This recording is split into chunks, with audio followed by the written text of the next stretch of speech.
The Tokyo Marathon is in just 4 weeks and things haven't gone quite to plan. Ow. Sake. Hi, my name's Maisie, I'm a runner and I was training for a Boston Marathon qualifying time, aiming for a 3-hour 20 marathon. Things were going incredibly well until they weren't. So I had a little bit of illness over Christmas that I recovered from quite quickly, but more recently I've been dealing with a bit of an injury that's had quite a significant impact on my training.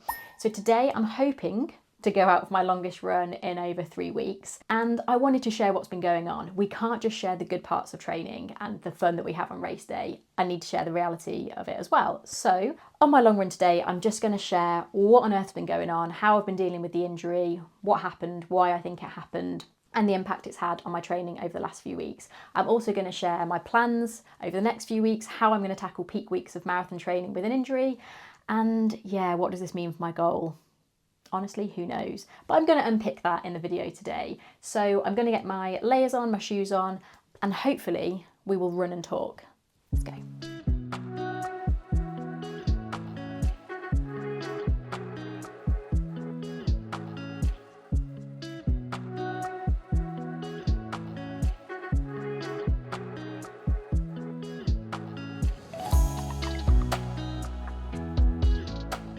Just over 2 miles in, it's going okay. Not great, but okay.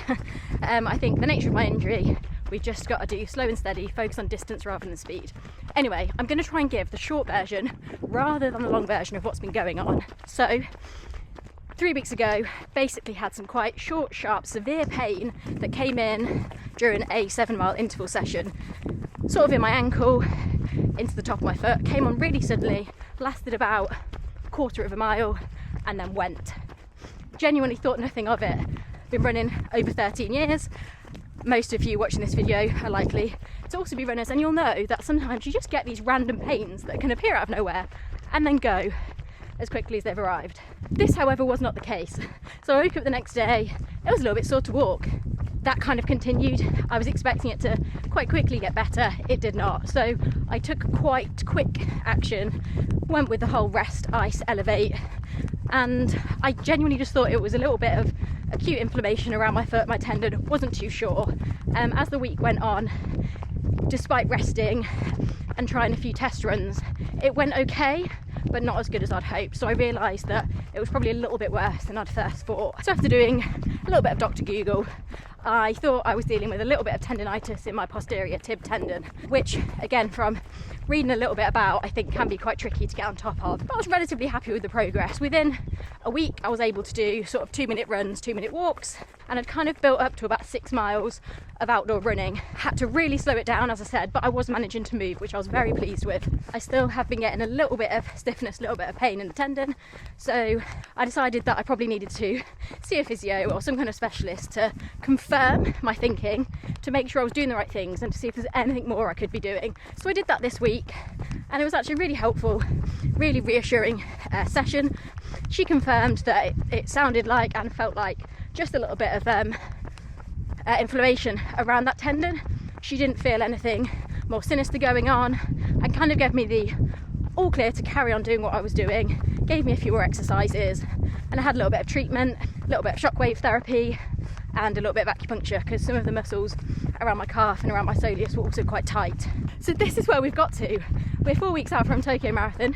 The training has completely taken a 360. I've been doing a lot of strength training because that has felt fine. I've still been careful about the kind of strength training I'm doing because a lot of sort of weight through the tendon, but also a lot of dorsiflexion, bending my foot, could also aggravate it as well. Unfortunately, with the nature of this kind of inflammation in my tendon, cycling can aggravate it a little bit as well. So although I did try to do a little bit of cross training on the bike, didn't feel great the next day, so I haven't even tried that. Basically, we've been doing a whole lot of strength training and not a lot of running. Okay, so what do we think caused it?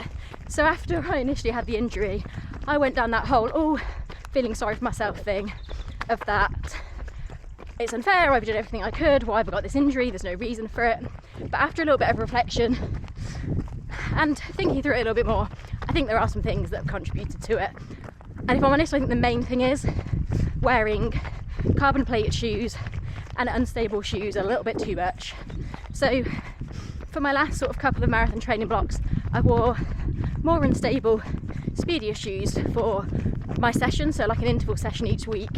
But looking back over the last few weeks, I've been doing it a little bit too much. So because I'm doing 2 sessions a week, the temptation is to put on those speedier shoes for both of those sessions. And actually over the last few weeks leading up to my injury, I had also done a few marathon pace long runs, and I wore them for the long runs as well. So the week I got injured, I'd run around 21 miles over the space of 5 days, all in carbon plated shoes. And I think for me, the turning of my ankle, the extra pronation, combined with running on a lot of country roads and my ankle turning in, was just a little bit too much. So that's definitely a factor. I also think that I had been doing enough strength training. So although I was doing 2 core sessions a week, I was doing a lot of general strength exercises, but I hadn't been doing enough of the mobility, stability stuff and the single leg exercises. So I've brought that back in as well.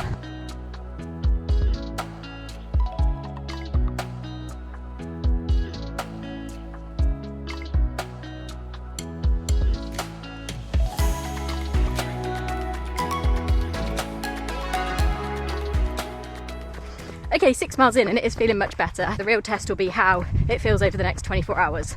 So let's see. I wanted to share my brief plans for how I'm going to tackle the next 4 weeks. It's going to be a bit more of the same. My focus is on getting the distance up rather than speed. So we are absolutely binning off any speed sessions, no intervals, no tempo. It's back to basics. So yeah, none of that fancy stuff.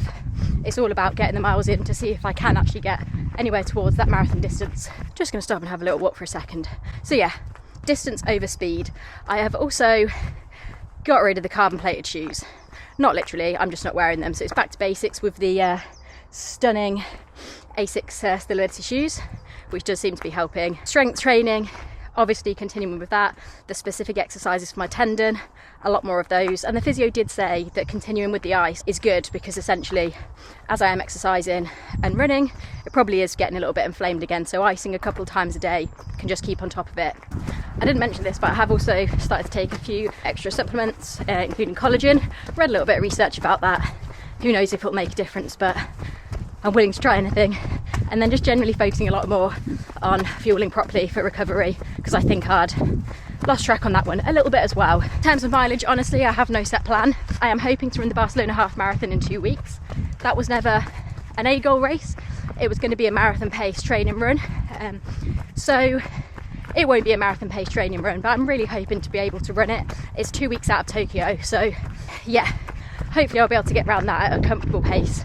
This is all very new to me. I've never had this kind of tendon injury before, so if any of you have experienced similar or the same, please let me know if there's anything more that I should or could be doing to speed things along a little bit. I'm going to get these last couple miles in.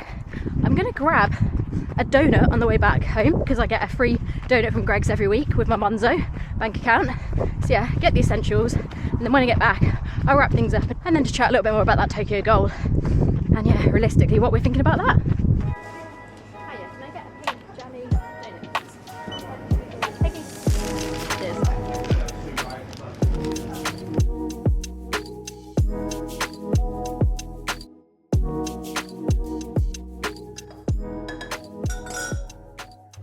Okay, so long run is done. Didn't quite get to the 10 miles, did 9.5, and then I ended in town, got my donut, and I was pretty much done. So actually really pleased with that. It felt okay, and that is the longest run that I've done in over 4 weeks. So yeah, something to be very pleased about. So what is the plan for Tokyo in 4 weeks? Well, let's be honest, I'm not going to be running a 3:20 marathon.